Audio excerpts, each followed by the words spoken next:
see what I see?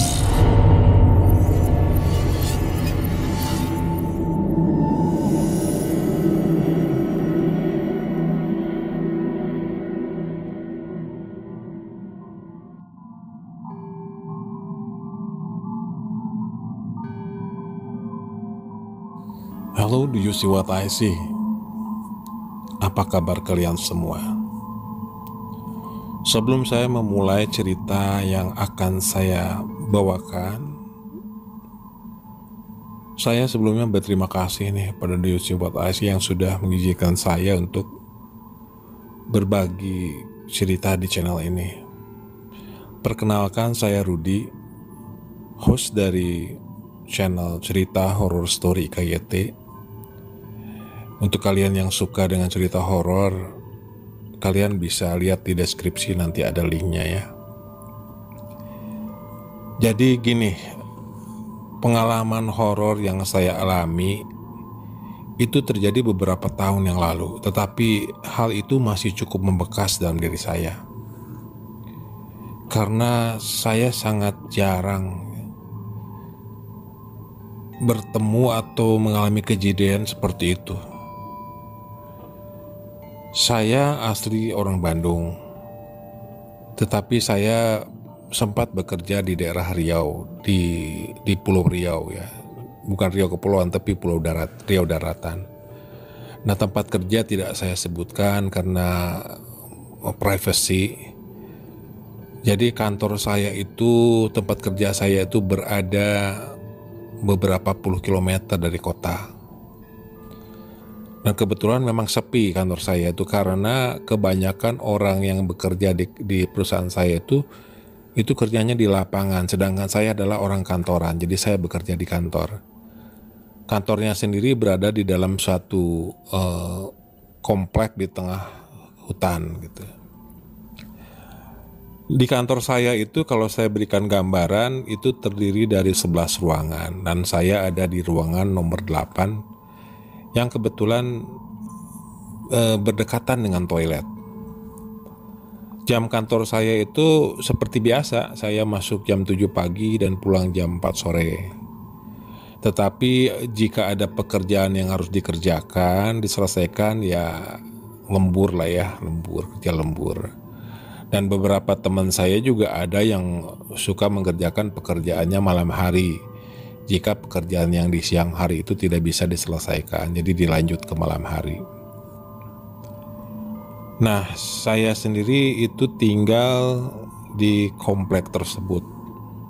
Jadi untuk penghunian di komplek tersebut, jika pada hari Sabtu atau Minggu ada kerja, maksudnya libur, bertugas untuk on call di dalam kantor itu. Jadi ada yang standby gitu pada saat hari libur. Memang beberapa kali ada beberapa kejadian dari teman-teman, termasuk atasan saya, yang waktu itu atasan saya pernah dia bekerja di kantor itu sekitar jam 10 malam. Nah, kata beliau ketika sedang bekerja itu, beliau mendengar ada langkah kaki di plafon. Padahal kantor saya itu tidak lantai 2, lantai 1 itu. Jadi tidak ada lantai 2-nya, tapi ada orang yang berjalan dan berlari di atas plafon.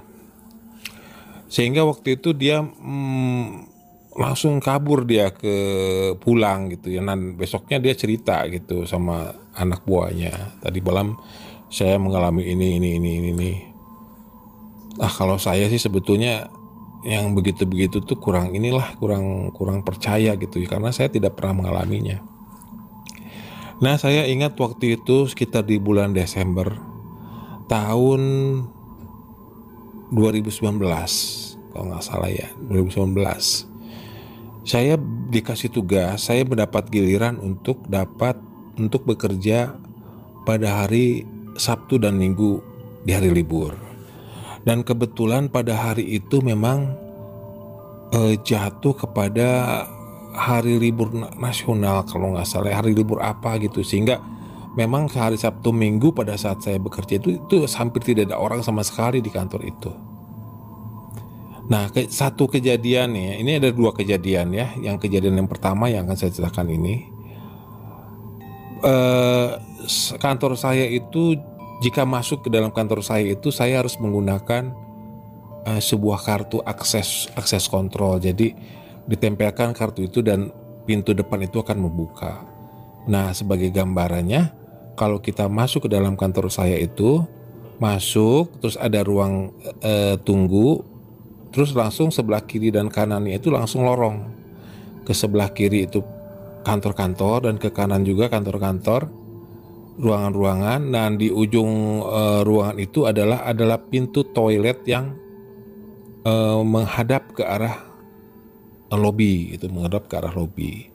Jadi kalau kita otomatis masuk ke dalam itu otomatis bisa lihat kiri kanan itu langsung lorong gitu. Nah, satu kejadian yang saya alami kejadian pertama nih yang saya alami pada saat saya masuk itu, saya lihat ke kiri kosong, ke kanan pintu toilet itu seperti setelah dibuka, seperti sedang menutup sendiri. Artinya sudah dibuka lalu menutup sendiri, kan ada door closernya. Saya rada-rada ragu waktu itu, apa memang ada orang yang bekerja, tapi setahu saya nggak ada pada waktu itu orang yang bekerja pada hari Sabtu itu. Terus karena saya penasaran, saya jalan langsung ke toilet itu karena kebetulan kantor ruangan saya juga dekat dengan toilet. Pas saya buka, saya bilang, halo, ada siapa di dalam gitu ya, ada siapa gitu. Nggak ada orang yang menjawab, dan setahu saya juga office boy waktu itu juga nggak masuk gitu. Nah, saya langsung dek aja dalam hati saya, ini siapa yang tadi masuk gitu ya, apakah kena angin? Tapi kalau kena angin tidak mungkin karena pintunya juga cukup berat ya. Nah, tapi waktu itu nggak saya hiraukan, udah cuek aja lah, orang saya juga nggak lihat apa-apa, cuman pintu yang sedang menutup aja yang saya lihat, ya saya cuek aja. Saya masuk ke kantor saya di ruangan 8. Nah, saya lanjutkan bekerja pada waktu itu. Nah, setelah kejadian yang satu itu juga, kemudian beberapa bulan kemudian, saya lupa bulannya bulan apa ya, tapi itu 2020 kalau nggak salah kejadiannya. Saya waktu itu kembali mendapat giliran untuk bertugas pada hari libur. Nah, pada hari libur. Nah, kebetulan waktu itu hari Minggu itu memang ada office boy yang ikut bekerja pada hari itu. Tetapi office boy itu tidak standby di setiap ruangan, jadi dia hanya membereskan ruangan, terus dia ke lobby, duduk di lobby gitu.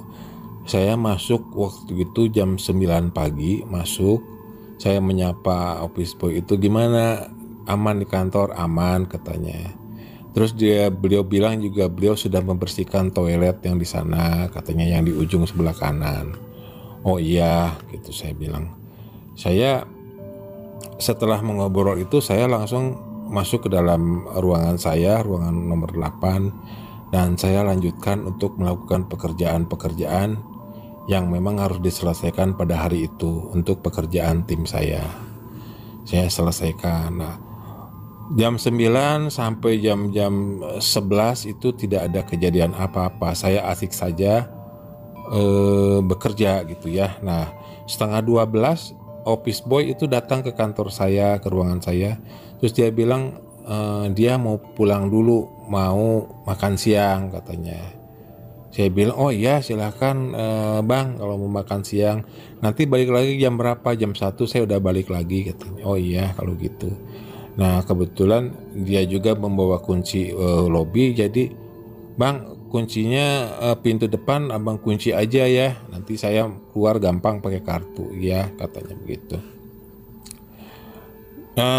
Setelah itu setengah 12 itu ya. Nah, pada jam 12 kan saya tidak ada siapa-siapa di kantor, dan saya juga tidak membawa bekal untuk makan. Akhirnya saya putuskan untuk pergi keluar untuk mencari makan siang. Nah, sebelum pergi keluar, karena dari jam 9 saya bekerja, Saya bekerja dengan asik di komputer, makan, minum. Akhirnya saya pengen ke toilet gitu, ingin ke toilet. Saya pergi ke toilet, saya ke eh, ke WC-nya untuk buang air besar. Nah setelah itu saya keluar dari WC itu, saya ke wastafel untuk mencuci tanganan. Wastafelnya ini ada di sebelah pintu dari WC tersebut. Saya mencuci tangan di situ dengan menggunakan sabun, dan di atas wastafel itu ada kaca yang lumayan besar sehingga saya bisa melihat seluruh badan saya dari mulai pinggang ke atas. Saya mencuci tangan seperti biasa menggunakan sabun, dan saya tidak melihat ke depan cermin. Saya hanya cuci biasa saja. Setelah cuci tangan, saya membasuh muka.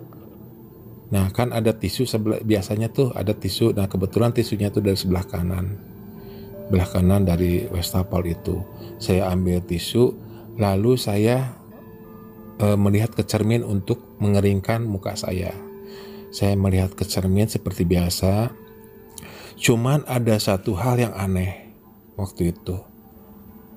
Entah kenapa pada saat saya melihat ke cermin, kok rasanya badan saya menjadi dingin gitu, dan seperti apa ya?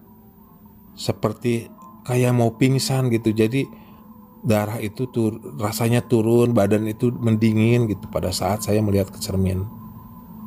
Karena takut terjadi apa-apa, saya kembali membasuh muka dengan air panas waktu itu, dengan air hangat saya membasuh muka.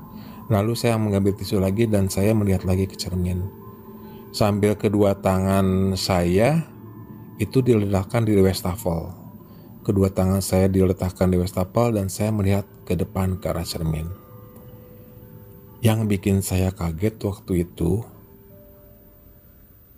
kenapa kok ada perasaan saya ingin menatap cermin itu lebih lama. Nah, dikala saya menatap cermin itu lebih lama, saya kan sambil termenung gitu ya ngelihat cermin itu. Tapi tiba-tiba bayangan saya di cermin itu tersenyum sendiri. Nah, saya waktu itu agak tersentak melihatnya. Ini kok senyum, saya bilang kan. Saya sambil perhatikan terus lebih dekat cermin itu. Dan yang lebih kagetnya lagi, tangan kanan saya itu di dalam bayangan itu naik ke atas dan merapikan rambut saya yang ada di dalam bayangan itu. Saya sangat kaget waktu itu, sangat luar biasa kaget sekali. Padahal tangan saya aslinya itu sedang berada di atas cermin dua-duanya.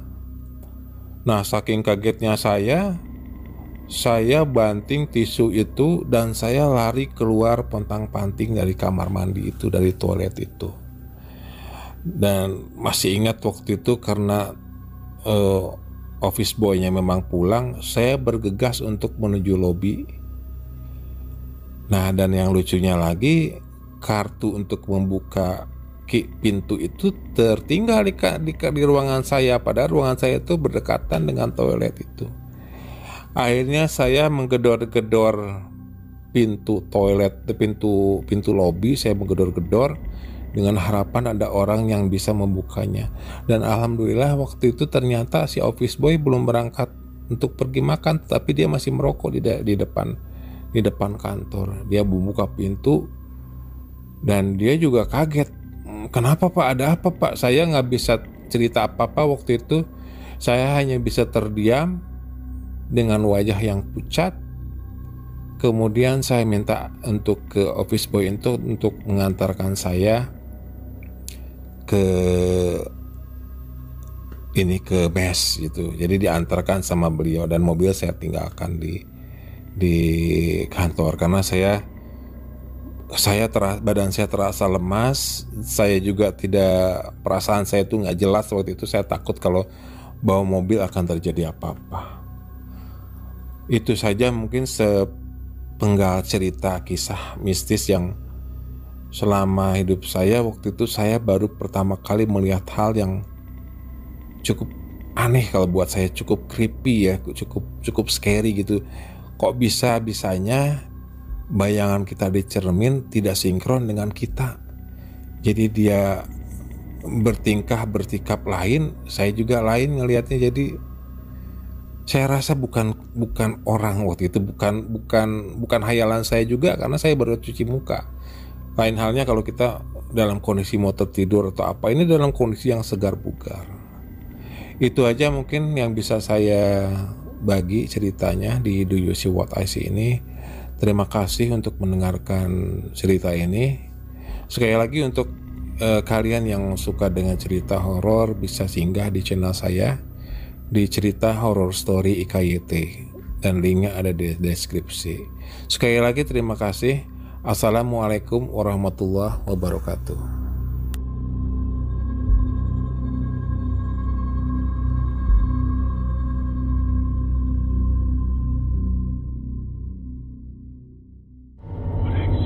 Jangan lupa klik like, share, dan subscribe, lalu nyalakan lonceng notifikasimu agar tidak pernah ketinggalan semua cerita horor dari Do You See What I See. Kamu juga punya pengalaman horor? Kirim ke podcast.ceritahoror@gmail.com podcast.ceritahoror@gmail.com